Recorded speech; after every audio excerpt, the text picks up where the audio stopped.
我揾咗仔。唔好意思，肥媽要求低，我唔同啊。早晨，放心，我啱啱開工係應該叫早晨嘅，唔通我一出嚟叫你早唞啊？唔好講咩，糧都冇得出啊！即刻漏嘢 call 飛機俾我走啊！啊，不過都啱嘅，我聽朝一早都要走，因為跟住咧我要轉機去轉車去佛山去拍個電影。我呢一個月都偷偷後，冇辦法啦，等錢使啊！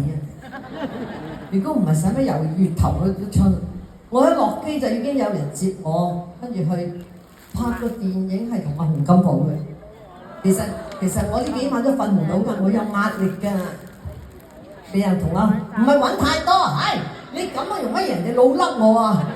啊真係啊，唔係因為始終係前輩。